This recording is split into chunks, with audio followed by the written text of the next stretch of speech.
తాను నేను అని నా ఆల్ టైమ్ ఫేవరెట్. అంతకంటే ఫేవరెట్ పాట మళ్ళీ రాదని కూడా నేను డిసైడ్ అయిపోయాను. అవును, లేకపోతే నా హాలర్ ట్యూన్ మారేది కదా. అంతేగా, మీకు కూడా అంతేనా? నా కాలర్ ట్యూన్ 2016 నుంచి అదే. ఎప్పుడైనా దాన్ని దాటి రాద్దాం అనుకుని ప్రతిసారి ప్రయత్నిస్తున్నాను, విఫలమవుతున్నాను, మళ్ళీ ప్రయత్నిస్తాను. నాకు ఈ పాటతో పాటు మీరు రాసిన పాటలన్నీ కూడా అర్థవంతంగా అర్థమయ్యేలా ఉంటాయి. అర్థమయ్యి అర్థవంతంగా లేకపోతే పాటకి సార్థకత లేనట్టే. మీకు సంగీతంతో పరిచయం ఎలా వచ్చిందో అనంత్ గారు? రంగస్థలం మీద. అంటే చిన్నప్పుడు పౌరాణిక నాటకాలు అవి చిన్నపిల్లలుగా ఉండగానే వేస్తూ ఉండేవాళ్ళు. మా నాన్నగారు వేస్తూ ఉండేవాళ్ళు. హార్మోనీ వాయిద్యకారులు వాయిస్తున్నప్పుడు ఇది ఈ రాగం అది ఈ రాగం అని మా నాన్నగారు చెప్తా ఉంటే ఆయనకు కూడా అలాగే వచ్చింది. ఆయన గురువు ఎవరు లేరు, ఆయన కూడా పద్యాలు రాగాల్లో కట్టి పాడుతూ ఉంటారు అన్నమాట. అలా అబ్జర్వేషన్ మీద కొద్దిగా ఓ 30 రాగాలు తెలుసు. అంటే మరీ 30 రాగాలు తెలుసా? లైన్గా ఒక్కోటి అనుకుందాం ఊరికే. ఏ రాగాలు తెలుసు చెప్పండి. చాలా ఈజీగా చెప్పచ్చు. ముందు శంకరాభరణం తీసుకున్నాం, వైట్లు మొత్తం. శంకరాభరణం తీసుకున్న తర్వాత శంకరాభరణం నుంచి మోహన, సరిగా పదస, హంసధ్వని, సరిగా పనిస, శుద్ధ సావేరి, సరిమ పదస. నాకు తెలిసిన రాగాలు మీకు తెలుసు. ఇది సగమదని నీలాంబర, శంకరాభరణం హిందోళం పాడుతున్నారు. హిందోళం చిన్నగా, శంకరాభరణమే చూస్తున్నాం మనం ఇప్పుడు మొత్తం వైట్.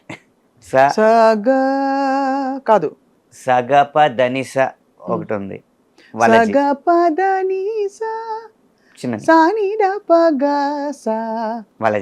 కళావతి. అలా ఇందులో గా మారితే మోహన్లో గా మారితే శివరంజని, సరిగా పదస సదపగరీసా. శంకరాభరణంలోనే మా మారితే కళ్యాణి. అబ్బో, మీరు అసలు మొత్తం విద్వాంసులు అవ్వడానికి అన్ని లక్షణాలు ఉన్నాయి.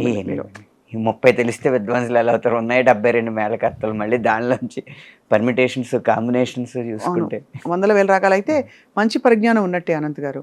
సో పాటతో మీ ప్రయాణం అలా మొదలైందనమాట. అయితే రంగస్థలం నుంచి మొదలైంది. అంటే నాటకాలు వేస్తున్నప్పుడు పద్యాలు పాడుతున్నాం, డైలాగులు చెప్తున్నాం. ఈ రెండిట్లో పద్యం బాగున్నా చప్పట్లు కొడతారు, లేకపోతే ఏదైనా డైలాగ్ బాగున్నా చప్పట్లు కొడతారు. కానీ ఆ ఆర్టిస్ట్ కాదు కదా చెప్పేది, ఆ డైలాగ్ ఇచ్చింది ఆ రచయిత, ఆ పద్యం ఇచ్చింది ఆ రచయిత కదా అని నటన కన్నా రచన మీద ఎక్కువ మక్కువ వచ్చింది. ఆ రచనలో చూస్తే డైలాగ్ ఏమో దాంట్లో అంత కవితాత్మకత ఉండదు, పద్యంలో ఉంటుంది కానీ ఎక్కువ మందికి అర్థం అవ్వదు. ఈ రెండింటికి మధ్య ఏంటి ప్రక్రియ, మాటకి పద్యానికి మధ్య ప్రక్రియ పాట అని అనిపించి దాని మీదకి మొగ్గు చూపాను. మీరు రాసిన అందమైన పాటలు చాలా అందంగా గాయని గాయకులు పాడుతూ వచ్చారు కదా. మీ పాటని మీకు ఇష్టం వచ్చినట్టు పాడిన గాయకులు అంటే అందమైన గొంతు, గాయని గాయకులలో అందమైన అంటే వాళ్ళ గొంతుకే ఆపాదించి బెస్ట్ గా మీ పాటల్ని అద్భుతంగా పాడే గాయకులు ఎవరంటే చెప్పగలుగుతారా ఫలానా వాళ్ళని? ఎందుకంటే ఎవరికి కంఠం వాళ్ళ శ్రేయా ఘోషాల్ గారు ఇప్పటికి ఆల్ టైమ్ ఫేవరెట్. ఆ పాటల్లో అదే తను పాడిన పాటల్లో మీకు ఇష్టమైన పాట మీ పాట? వింటున్నావా బాబా బాబా, ఆ పాట అండి బాబోయ్, ఏంటండి ఏం పాట గుర్తు చేశారండి. ఫస్ట్ పార్ట్ వింటున్నావా వింటున్నావా ఎన్ని రకాలు వింటున్నావాలో ఆ పాట విని తరించిపోయిన సందర్భాలు ఎన్నెన్ని ఉన్నాయో నాకు నేను చెప్పలేను. మీ పాట రెహమాన్ గారి సంగీతం. అది తమిళ్లో మన్నిప్పాయ అని వస్తుంది. అప్పటికి నాకున్న లాజిక్ ప్రకారం సారీ, థ్యాంక్స్, ప్లీజ్ ఇవి చెప్పితే కనుక ప్రేమ అవ్వదు, వాటన్నిటికీ అతీతమైంది ప్రేమ అని చెప్పి తమిళ్లో మన్నిప్పాయని నేను తీసుకోలేదు. మళ్ళీ వింటున్నావా అనేదే నాకు అనిపించింది అనమాట. అప్పుడు రెహమాన్ గారు కూడా అడిగారు, ఇందులో మన్నిప్పాయ ఎందుకు తీసుకోలేదండి?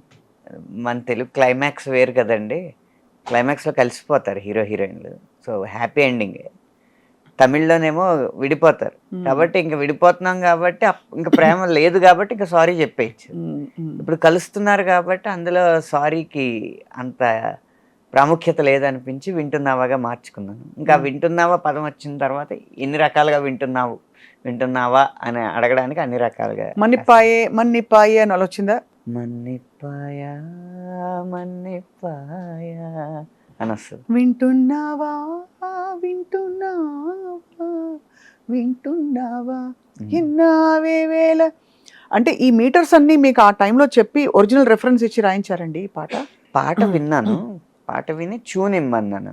ట్యూన్ వర్షన్ ఉంటుంది కదా, తననా తననా తననే తననా తరే నానే తననే నానా మన్నిపాయా మన్నిపాయా అని ఇచ్చారు ట్యూన్. ఆ ట్యూన్కి రాశాను. One of your golden gems అండి ఈ పాట మాత్రం. అలాగా గోల్డెన్ జెమ్సా అంటే బంగారు వజ్రాల? గోల్డెన్ జెమ్స్ అంటే బంగారులో పొందుపరిచిన వజ్రం. ఓకే, నాకు ఇంగ్లీష్ సరిగ్గా రాదు. నాకు ఇంతే ఇంగ్లీష్ వచ్చు కాబట్టి అలా సరిపెట్టుకుందాం. కానీ అనంత్ గారు, మీకు వీటన్నిటితో పాటు ఇంత హృదయమైన పాటలు రాసే మీకు అద్భుతమైన చమత్కారం ఎక్కడి నుంచి వచ్చింది? గోదావరి. ఓ అంతేగా. ఎందుకంటే నిజంగా ఇప్పుడు మీరు మిడిల్ ఈస్ట్ మ్యూజిక్ విన్నారనుకోండి, ఎక్కువ సింధు భైరవ్ రాగంలో తారాస్థాయిలో హమ్మింగ్స్ లాగా అనిపిస్తూ ఉంటుంది, అంటూ ఉంటుంది కదా. ఎందుకంటే మిడిల్ ఈస్ట్లో పంటలు అనేవి మృగ్యం, నీరు ఎప్పుడో కానీ దొరకదు. ఏదో ఆ ఖర్జూరం ఈత తింటా ఆ టైంలో అలా బతికేవారు కదా. వాళ్ళకి సరైన ఆహారం దొరకడమే కష్టం.